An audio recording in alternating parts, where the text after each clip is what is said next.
1 साल से भी ज़्यादा का वक्त होने को आया है, लेकिन एक पिता को उसके बेटे की कब्र तक देखना नसीब नहीं हुआ है।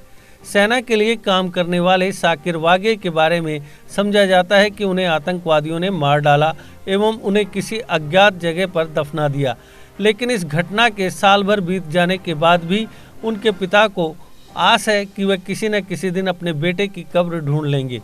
शाकिर के परिवार ने साउथ कश्मीर के शोपियां डिस्ट्रिक्ट हेडक्वार्टर से करीब 15 किलोमीटर दूर अपने गांव में इस महीने की शुरुआत में बेटे की मौत की बरसी मनाई।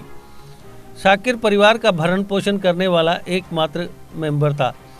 उनके पिता 56 वर्षीय मंजूर वागे ने कहा, मेरे पास परिवार की देखभाल करने वाला कोई नहीं है।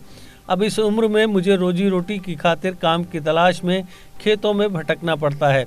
शाकिर को पिछले साल 2 अगस्त को अगवा कर लिया गया था और समझा जाता है कि उसकी हत्या कर दी गई। तब से वागे परिवार मुसीबतों से जूझ रहा है।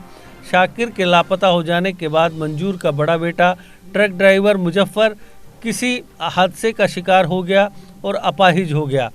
मंजूर का एक दूसरा बेटा शहनवाज ग्रेजुएशन के दूसरे सेमेस्टर में पढ़ रहा है।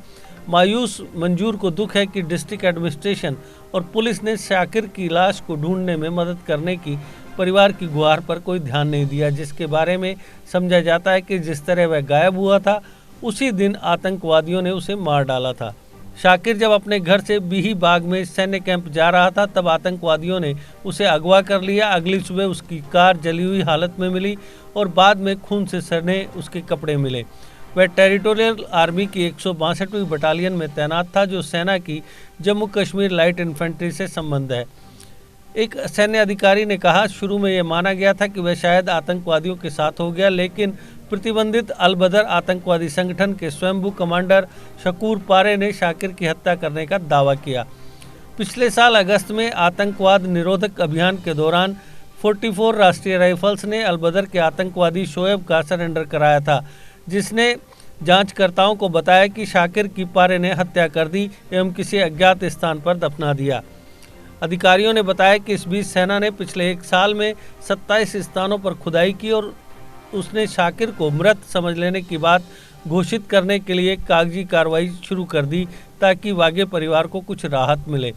उन्होंने बताया कि कानूनी रूप से कागजों पर गुमशुदगी के 7 साल बाद ही जरूरी कार्रवाई होती है, लेकिन परिवार माली मुश्किलों से गुजर रहा था, इसलिए मानवीय आधार पर जरूरी कार्रवाई की गई। मंजूर ने कहा, अपने बेटे का आता पता लगाने के लिए मैंने भी कोई कसर नहीं छोड़ी है। वह मेरे गांव के आसपास है, मैं उसे ढूंढूंगा। मैं भले ही माली रूप से मजबूत न हूं, लेकिन मैं जो कुछ कमाता हूं मैं उसे सभी संभावित स्थानों पर खुदाई में मजदूरों व मशीनों पर खर्च कर देता हूं। मंजूर को सांत्वना देते हुए उसके दोस्त जावेद ने बताया कि इस परिवार को उन स्थानों पर खुदाई के वास्ते जेसीबी मशीन किराए पर लेने के लिए बड़ी रकम लगानी पड़ी, जहां शाकिर की कब्र हो सकती है। जावेद ने कहा, कुछ सुराग मिले थे, लेकिन ज़्यादातर बदमाशों की परिवार को उल्लू बनाने की करतूत थी। फिर भी कुछ सूचना तो थी जहां हमें शाकिर के कपड़े एवं कार मिल पाई। शहनवाज ने कहा कि उसके पिता रात में बेटे के लिए बिलखते हुए जग जाते हैं।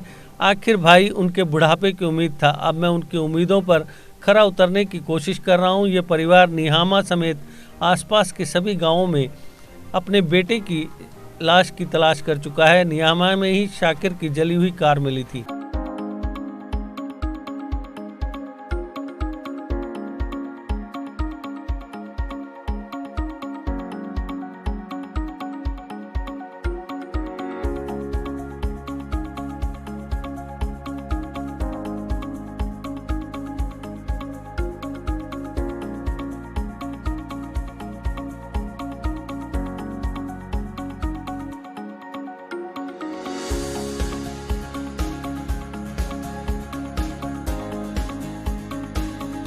I hope once you visit this campus, your all queries regarding admission shall be fulfilled. Do visit us before seeking admission anyway.